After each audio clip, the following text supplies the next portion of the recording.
Hey guys, you're back on the Loose Threads channel, and we are going to do a project together. This is a very simple project. It's going to get you guys sewing. It's going to be something that you can make for someone else or use yourself. So last time we made just a pretend pillowcase. This time we are actually going to make an apron. So if you missed my last video, we just kind of put together this pretend or miniature pillowcase, or it could be a bag. We just looked at the different stitches, the straight stitch. We looked at the using the zigzag stitch, and then of course a decorative stitch. We're just going to build on this idea of rectangles and squares and make those are the shapes that are going to make this apron. So what you're looking at is an apron that is partially put together. It is on my dress form, which is a 3-year-old dress form, and I'm going to show you how to make the pattern. And first of all, let's just talk about first where to get fabric. And there are just so many places that you can buy very nice, very cute, sometimes very inexpensive fabric. So if you're going to the store, I know there's Joann's. I think there may still be Hancock fabric, Joann's fabrics. There's Hobby Lobby. They have fabrics. I think maybe Michael's has fabrics. There's a lot of just independent fabric shops. And then there is just a ton of fabric places online. I like to use fabric.com. I've gotten fabric off of eBay, off of Etsy. There's a lot of also independent stores online that sell fabric. If you're just starting out, you might want to actually visit the store because to get your fabric, until you really get to know some of the brands and the designers. I'm just holding up some fabric that we're going to use for the adult apron that we're going to make. And I'm just, this fabric is a really good quality, and I can feel that, and I can really see what the colors are going to or look like, whereas sometimes on a computer screen the colors don't come out actually true to what they are on the fabric. So so you're not disappointed. You might want to go in and feel fabric. If you want to make this project and you really don't want to spend a lot of money, sometimes you can get fabric in the remnant section, which means that there were pieces of fabric too small to sell as a yard, and so they mark it down, and they usually just kind of roll it up and put it in a basket and ask a little bit less for it than you would if you were just buying it off the bolt. Walmart has good inexpensive fabrics, and a lot of times there's fabric sales. So this is going to be probably the funnest part of the whole project, is designing, picking out the fabrics that you want to use for your project. And here I just have picked out, this is just fabric that I have. It's just a little cotton print that is a white background, has little black dots, polka dots on it, cherries, and this little bowls full of cherries. Just a kind of a cute print. And then you probably can't see this, but this is a tiny, tiny white polka dot on a yellow background. And that's what I chose. I haven't finished making this apron. I just kind of put this up here so you could kind of see what the project's going to be. I have fabric cut out to make another step-by-step apron. So you're going to, before you go, once you've decided what size apron you want to make, you're going to want to measure. And this is so much easier than you might think. I just kind of made up the pattern because it is a series of, or this is actually just a square, and this is just a rectangle. And all I did for this 3-year-old size is I took my measuring tape and just kind of figured out how big the bib of this apron should be. And I cut 7 by 7. And then for the skirt, I'm kind of said, okay, the waistline's here. I think I'm going to cut it about 9 inches. And I'm going to, since my bib is 7 inches, I'm going to triple that for the width of the skirt. And so it's going to be, I'm going to cut a 9 by 21 inch rectangle. And that's all that you're looking at right here is the 7 by 7 square and the 9 by 21 inch rectangle that I put together.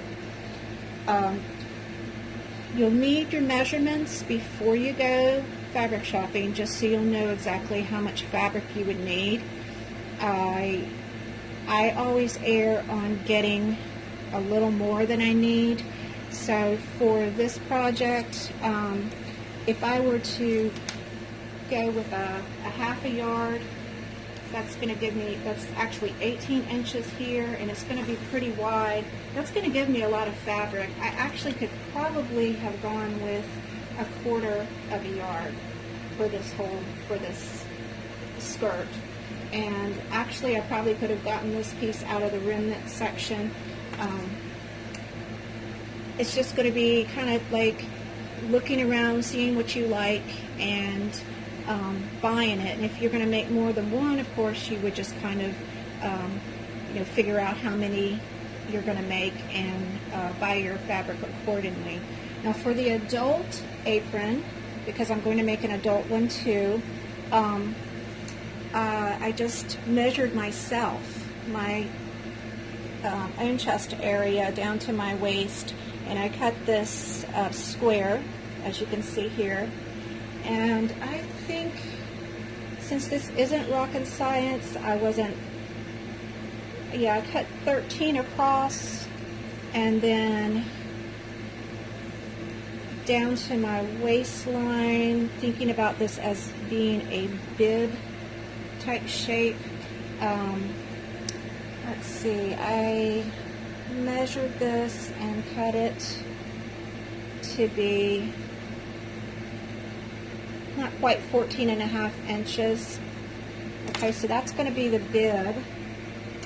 And then for the length, this bottom here should be about where my waist is, because we're going to have the sash, tying it up around my waist here. So for the skirt part, I chose this fabric, so it's going to be kind of some cool different designs with some of the same colors. You can see, so I spread out the fabric so actually you can see a little bit better the dimensions of this piece of fabric, and this is going to be for the skirt of the apron. For the length, it's 24 inches, okay? And for the width, I just used the whole width of this fabric, which happens to be 42 inches. So that means from selvage edge to selvage edge, and these are just the sides of the fabric that are finished. I just decided to use that width because that kind of just made it easy for me. Again, if you're going to be measuring for a child, you'll want to measure, the chest area. My dress form is a 3-year-old, and the bib of the apron is going to be 7 by 7, and then I measured down to the knee. I think that was 9 inches, and so the length of the skirt will be 9 inches, and then the width of the skirt, I just took the 7, multiplied it by 3, and got 21 inches. So those are the dimensions for the bib and the skirt. Okay, so the other part for this project, besides the bib and the skirt, is you're going to need straps. So you can see that on this child size apron, I've just really taken this fabric and I measured across the shoulder and down the back. I have this crisscrossing in the back, and then I also needed fabric to make the sash. Let me unpin this here. So I just went ahead and made the sash, and I just have it pinned on right now. So those will be measurements that you'll need to get from your child or from yourself. For these straps, actually for the sash, I measured 21 inches long, and here's one that's not made. This is the one that the fabric I'm going to use to make our aprons together. And all I did here is I measured it, and then when I sewed it together, right side together, and I turned it inside out. And that's all that you are seeing here is this sash has been turned right side out. It was sewed together and turned right side out. Okay, and then for the straps, I measured out 16 inches, and the straps are the part of the apron that goes right over the shoulders. Okay, I measured out 16 inches and made a long rectangle, just like I did for the sash. This one I also turned right sides together, and I sewed all the way down and left one end open and turned it inside out. And that's how I made the straps and the sash. I'm going to show you how to do this. If you would prefer, and this is a little bit easier and it might be very, very cute, you could just use ribbon for the sash and the straps and not worry about having to make them, just attaching them to the bib. Okay, so we'll talk about that again. I did make a pattern initially so I could cut out the bib, and I made it out of tracing paper. After I measured my model, I just measured off the tracing paper and I pinned it to the fabric, and I just cut around it. So that's how I got how I made the bib. And you can do that yourself, or you can just kind of measure off the fabric and use something like this to make your straight edges. And that's what I did with the adult bib for the apron. Things you're going to need. We already talked about fabric. You know you're going to need thread, and whatever thread you get. I have been sewing the main part of this with just white thread because it's not going to show.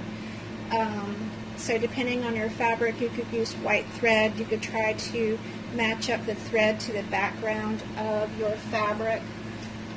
So here, I'm going to have all these colors. What would I use? Maybe I would choose this green, or maybe I'd choose this light blue. It's really not going to show, so you actually could sew this with just white thread. So you'll need to pick your thread out. You're going to need pins. You're going to need some pins because I do pin some things. These are my quilting pins. These are really good, and I was using these because they show up on camera. This is by Sewology. They have lots of sewing products, and I think I got this at Hobby Lobby. You're going to need, of course, a measuring tape, a good pair of scissors. A really good pair of scissors does not have to be very expensive. These were pretty inexpensive. I bought them at Walmart. What kind are they? I don't know. Westcott is the brand. And my grandmother told me years ago, when you have your sewing scissors, don't use them for anything but cutting your fabric and your thread. Don't cut paper with them, because paper will dull your scissors. So yeah, that never made sense to me, because of course you have to cut paper too. So all my scissors got dulled up. So when you do get your sewing scissors, make sure that you use them for sewing and have another pair that you use for any kind of paper crafts you might be doing. The other thing that you might need for this project are buttons or snaps. You can see that the way I've put these straps on, I've actually put it so that it's overlapping the bib, and same for the sash. I was kind of thinking about just sewing some buttons on here. Not that they would unbutton, but just as an embellishment. I thought that might be kind of cute. I kind of liked this overlapping. It gave it some interest. But in the back, you might want to use buttons. You might want to use snaps. I'm not really sure. That's going to have to be up to you. And then, you know, the last thing that you might think about besides the buttons or the straps would be any ribbon or any kind of embellishment, like rickrack that you might want to use. I think that I'm going to go ahead and cut a square out and make a pocket here. This is just some antique eyelet that I had, so if you could find something special like that, this was salvaged years ago, and it was just, you know, we washed it and ironed it, and it looks great. But you could get new eyelet if you wanted to. You could actually put eyelet all along here. That would be very cute. So however you'd like to design it, you've got your simple pieces, your simple rectangles and squares to put together. What makes the whole thing is the fabric that you choose and the notions like the buttons and ribbons and snaps and whatever that you decide to put on the apron to make it special. Okay, and so that's all I'm going to say today on this video. The next thing we're going to do is actually start the construction, the basic construction of the apron, and I'm going to start with the child size first. And so that's going to be the next video. Please tune in, and hopefully you'll have your fabric by then and you've already cut everything out and you're ready to go. If you're not, the video will be there whenever you're ready for it. Thanks so much for watching, guys. Y'all have a great day. Bye.